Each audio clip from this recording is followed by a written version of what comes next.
koutou. Ai, tuatahi e mihi ana ki ngā kai kōrero o te rangi nei, ai tino miharo ngā kōrero. Me ngā pātai me ngā wānanga, ngā kōrero e wānanga hia e tātou. It's a privilege for me to present to you a little bit about what we're doing in the Vision Mātauranga space and our projects that we're supporting, our 14 Vision Mātauranga research projects, our 14 new Vision Mātauranga research projects. And I wanted to start with this whakatauki that was composed by one of our kāhui members, Ruia Āperehama, ko tuia te ahoranga hau kia mau ai whiria te taura mātauranga kia ita. So sow the thread of research to maintain, plait the rope of ancestral knowledge to bind and sustain. And this whakatauki really speaks to the kind of deep knowledge, skills and experience that Māori communities, and I say communities in the plural to account for the real diversity of communities that exists within Te Ao Māori. So that deep knowledge and skill and experience that exists in our communities and how that is activated and utilised to respond to a changing world. And I just want to kind of acknowledge that our communities have been doing this for a very, very long time, right? So we've been responding particularly to environmental change, to quite catastrophic environmental change, and some of those images that you shared, Tasman, show just what those changes have been in a really visual element. But we've been responding to catastrophic environmental change for, over 170 years. And I just think of my home, our wāhi tapu being flooded by the damming of the Waikato River, the loss of the bulk of our native forestry, of our tōtara, and therefore all of our taonga species are just a couple of examples of the kinds of catastrophic change that we've been dealing with. So in some ways, when we're talking about climate change in our communities and what we've heard from our communities that we've been working with, whilst the terminology around climate change might be relatively new, so to speak, in actual fact, the causes and the shifts and changes that we're seeing are something that communities have been responding to. The imbalance in decision-making power is something that communities have been responding to for a very long time and continue to respond to, might I say, with significantly less resource and decision-making power than the Crown. So to hear the comments this morning that iwi and Māori communities are further ahead than the Crown should be a compliment, but actually is increasingly frustrating that that is the case given the lack of resource that sits in that space. And that really is what has driven a shift in funding practice that we have tried to do for this latest round of Vision Mātauranga, is to shift access to funds for Māori communities to do climate change research.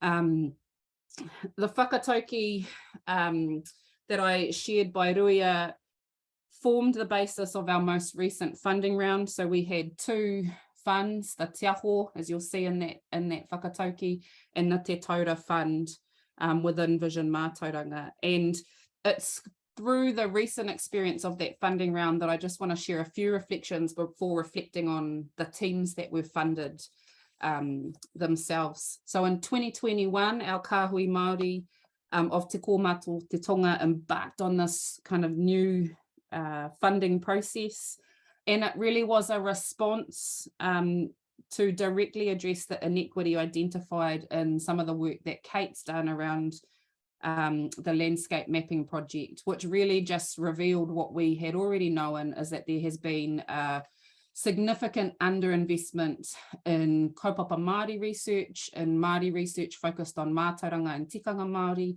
and on research that has been led by the aspirations of Māori communities as well. And so this funding call was a direct response to try and shift that in what we knew was the short time that we had left in the challenge, and to try and do better. So because of that, I identified underinvestment and the risk of continuing that underinvestment. And what I say, not just in the Deep South, but including the Deep South Challenge, but underinvestment across the board in terms of climate change research investment. With the vision of our program leader, Sandy Morrison, Professor Sandy Morrison, might I just add, she was made a professor very recently, so we should celebrate celebrate that, we realized we needed to create a funding process that focused on understanding and reducing the barriers to access of funding, and to be able to fund research projects that were more diverse and that were particularly embracing of Mātauranga tikanga and te reo Māori. We also really tried to work really hard to shift kind of normative practices around research funding that often saw research teams or Māori research be required to integrate in some way other scientific disciplines, as opposed to enabling Mātauranga or community-based research to stand in and of its own right.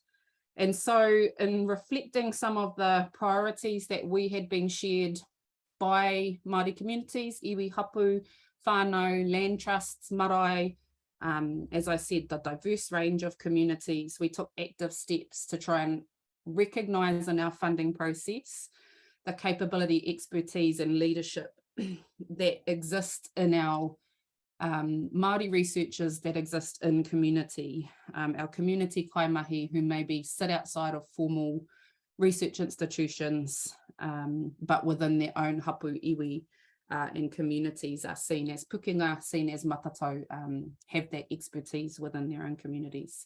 So the fund was launched and we ran again a different process in terms of supporting communities to apply. So it was a two-stage process where we had an expression of interest, and then we moved on to the full proposal.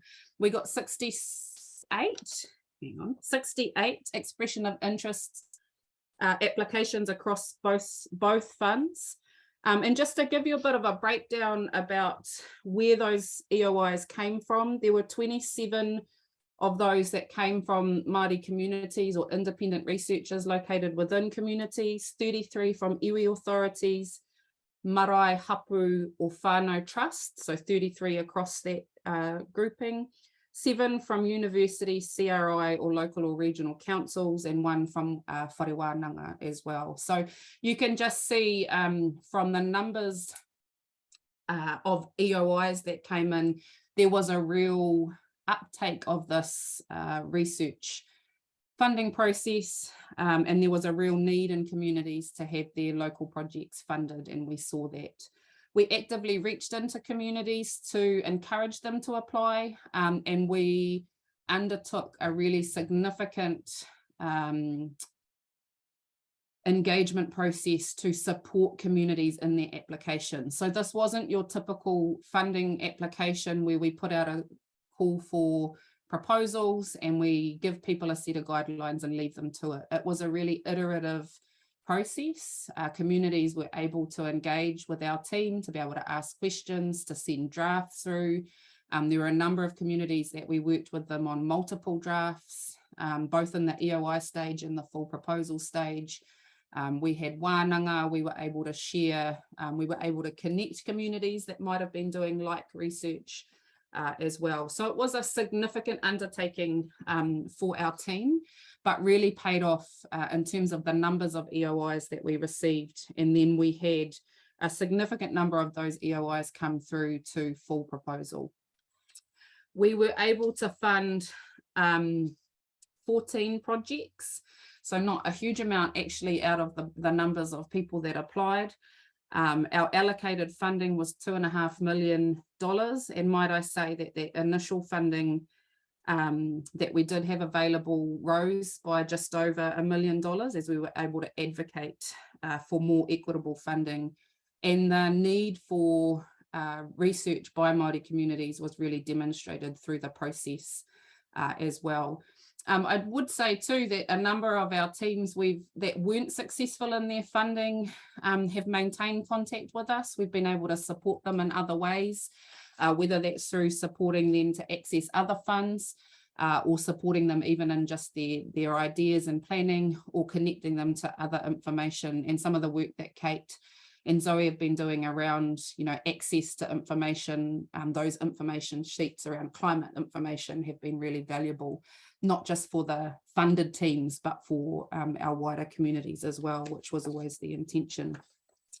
I just wanted to share with you a quote. We did an evaluation of the funding process, and I thought I'd just share with you a response from one of the teams. I'm not sure whether they were funded or not, but this, so we sent the evaluation to all who were involved in the process. This person says, too many times Māori are fodder for researchers. Climate change is real and experienced more and more on the ground at home. How can whānau develop their own responses to external threats if some remote group is not only identifying the threats, changes and needs, but owning the research outcomes and data? How can whānau understand what is happening on a day-to-day basis if they do not have the critical information to seek, observe and record? The world of research is always someone who comes and asks questions and then goes away, never to be heard from again. That is not Vision Mātauranga. And that by and large kind of represented the feeling that we got from many of the communities that we worked with. Was this was an opportunity for them to define the parameters of the research that they wanted to do, to define the problem as they saw it in their terms, using their mātauranga and their tikanga and their place as the context. And then to be able to define their methodology, to be able to define how they wanted to do this in ways that were tika and pono to their whānau and their communities, and connected to the other work that they were already doing in community. A lot of these communities, regardless of whether they were going to be funded by us or not, were actually either already starting to undertake the work or they were already connected in, and this was an opportunity to expand it into a more explicitly climate change space. So 14 successful projects, 4 in Te Taura and 10 in Te Aho. The Te Taura projects, the parameters around that project was it was slightly more funding per project, but also it was more focused on a slightly more collaborative kind of project, so looking outwards as well as inwards to their community. And our Te Aho projects were much more focused on kind of action research projects that were sitting deeply embedded in communities. What we've found since funding the projects, and might I say many of them have only kind of really just started kind of the beginning quarter of this year after they got contracting up and running and everything going, is that the connectivity across teams, regardless of kind of looking at their own really specific context, has been significant, and the ability to share across teams their learnings and to see the wider impact of what it is that they're experiencing at home has really come to the fore. And so part of what we're focused on as a team now, that the funding process has been gone through and we've been able to give the funds out, is to ensure that we now support those teams who were successful, and where we can, teams that were unsuccessful, to actually ensure that they have the support they need to, one, carry out the research in a really robust and successful way, but two, to really think about how they can connect with each other and can maximize the impact of what they're doing. Effectively, one of the biggest lessons that we learned from this is that the need outweighs the resource effectively, well, definitely in the Deep South Challenge, but we think also beyond that as well. So I'll just switch to, and I am time bound because I have a child to pick up at 2:30 from school, so don't worry, I'm not going to go for a long time. But I did want to just give you an overview of our 14 teams. I won't go into detail on each of the teams' projects, because actually I think perhaps at another point in time they can share their own projects in their own words, from their own context. So I do want to just acknowledge the 14 teams though, and the work that they put in, but also the work that the other teams who were unsuccessful put in as well. It was a really competitive process, and we found it really, really difficult as a kāhui in our decision making to actually narrow it down to only 14 projects. If we had more money, then we likely would have funded a significant number more projects than we did. Our projects sit kind of generally across these kaupapa areas across the top: decision making and uncertainty, We have a project in Te Tai, well, we have two projects in Te Tai Rāwhiti, one that is looking at the impacts of carbon prices for whānau working in farming and forestry, so really focused on that just transition type discussion for their whānau, particularly up on the coast. What does that mean in economic terms, but what does it also mean in environmental and social terms to be investing in kind of carbon farming, you know, over and above other options, and what are the other options, and what might that look like for those communities? We have Te Huka o Te Tai, which is around making decisions in uncertainty, but also looking at taonga species in the moana and how they're impacted not only by climate change, but also by the varying pieces of legislation and legislative change, takutai moana, as well as customary fisheries areas, quota management areas, etc. So many of these projects, I have to say, are really intersectional in that they're looking often both at the biophysical environment that their taonga are in, or that they're experiencing in their rohe or in their place, but that's not decoupled from the socio-economic political environment that they exist in as well. And I think that's a real strength when we look at Māori research, is that the ability to work across in that kind of holistic way, but to be able to see across the board. If I take, for example, Te Morehu Whenua project, it's looking at Motua Island, a restoration of an island that sits in the Whanganui River. And they're looking at it really from a historical perspective, what the island was used for, interviewing kaumātua, looking at historical maps and historical narratives. They've got their rangatahi eco-sourcing seeds and growing. I think they've got a big competition on about what whānau's, you know, growing the best and most seeds to then be able to restore the island. But again, coupled with that, they're looking at that in the context of the political environment that that island sits in terms of the Whanganui River, and it being recognised as its own legal entity and what that means. So many of these projects recognise not just how climate change is impacting their ability to adapt, respond and or mitigate, but also recognising the challenges that we face in the policy and the legislative environment to be able to do that. A number of teams that we worked with, you know, really talked about how the work that they're doing is continuously distracted and impacted by poor decision making at the local government level. You know, that communities are talking, for example, in Te Hapua, in the far north, about what it means to potentially have to relocate their marae and lose some of their wāhi tapu, whilst at the same time that councils are making decisions to, you know, continue to build residential development in, you know, in vulnerable coastal areas. And so there's some real tension there about moving forward with adaptation in communities when they're still battling you know, colonial decision making. And you know, just to reflect on that, the IPCC report, this latest IPCC report, it's the first time the IPCC has actually used the word colonialism, not only as a driver of climate change, but as an ongoing issue in exacerbating vulnerability. The first time in all of the reports that's been used. And I think that was also a significant point we raised in our submission with regards to the NAP as well.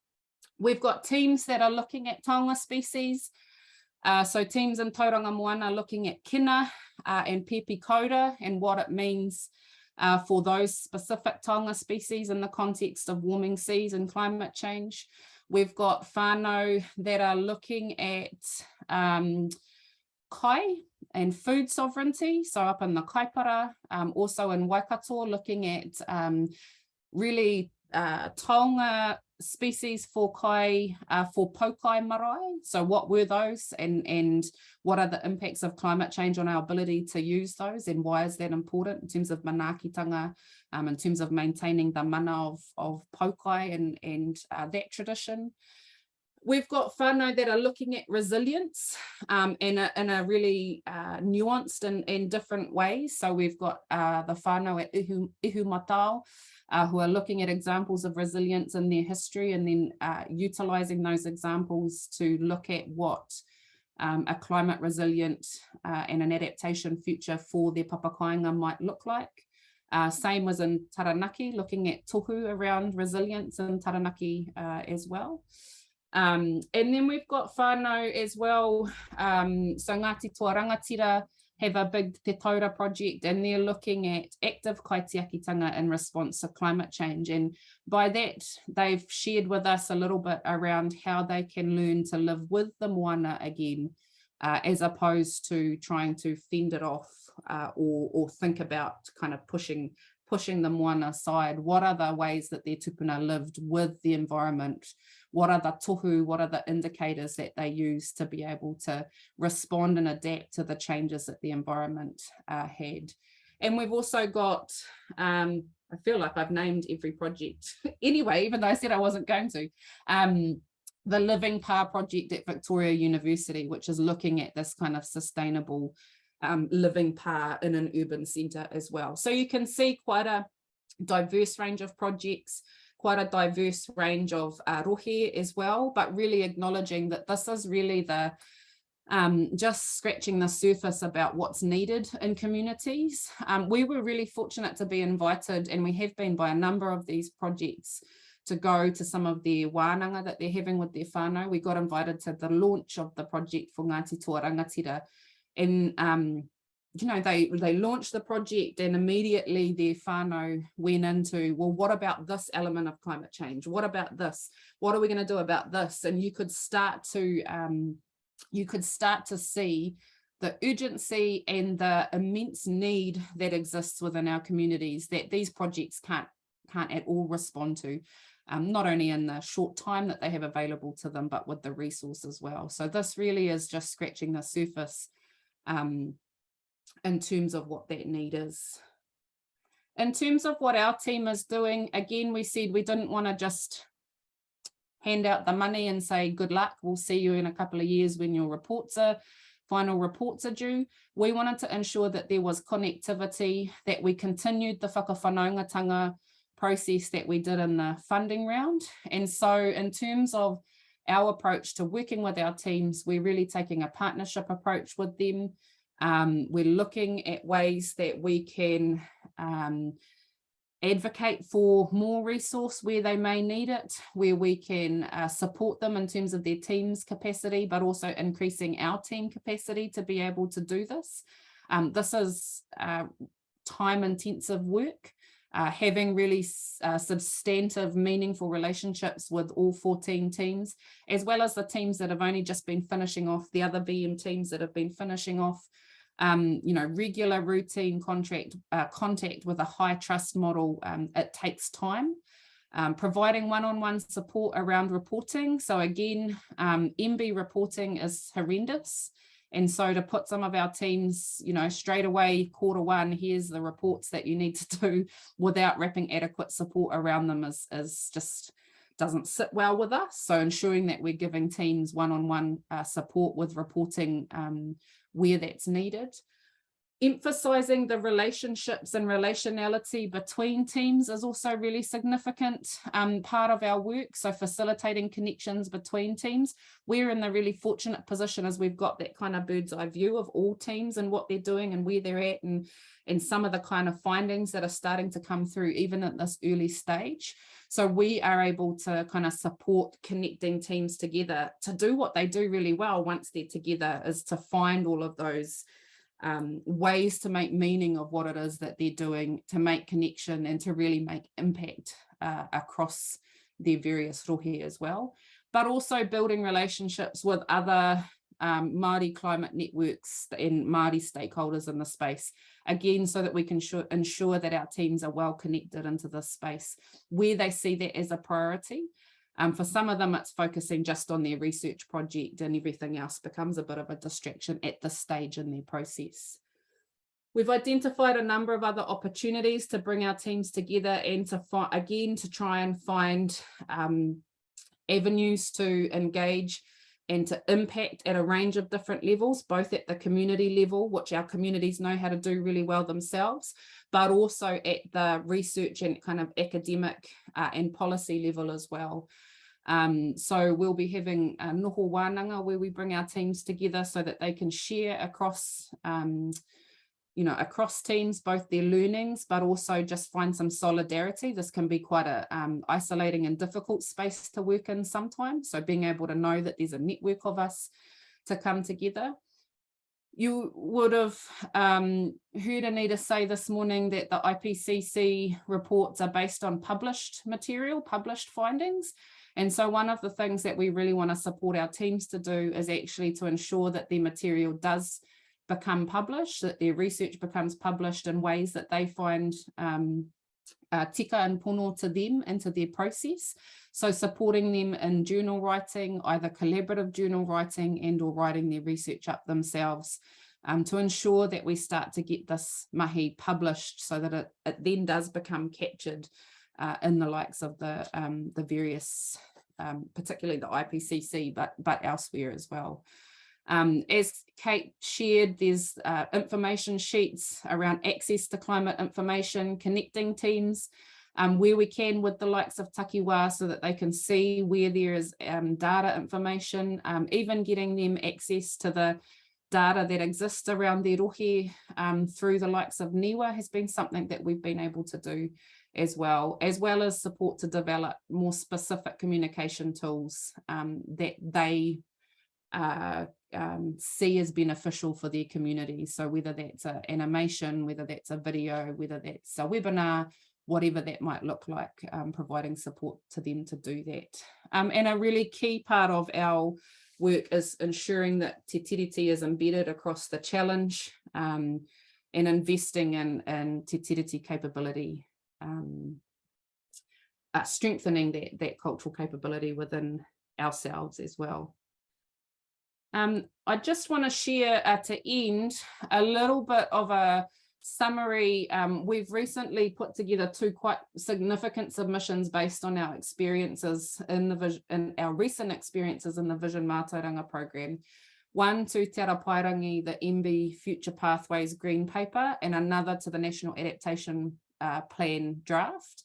So they're both on our website, so you can access the full documents there. But I wanted to kind of finish, I guess, with some of the key learnings that we've taken from our experience in the challenge thus far, but also more so this more recent Vision Mātauranga funding round and the evaluation that accompanied that.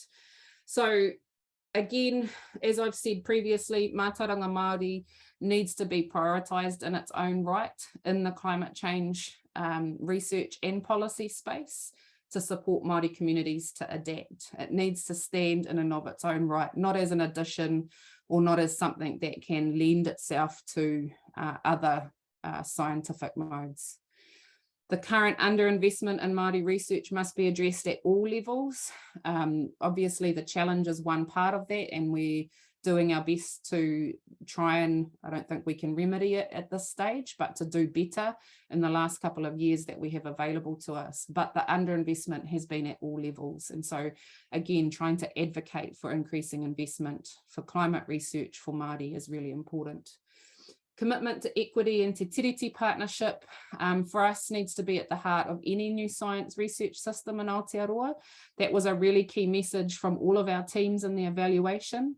What does partnership look like in this space? And I think that extends beyond just thinking about a new science research system and actually extends to thinking about things like climate adaptation, the national adaptation frameworks, local adaptation plans as well.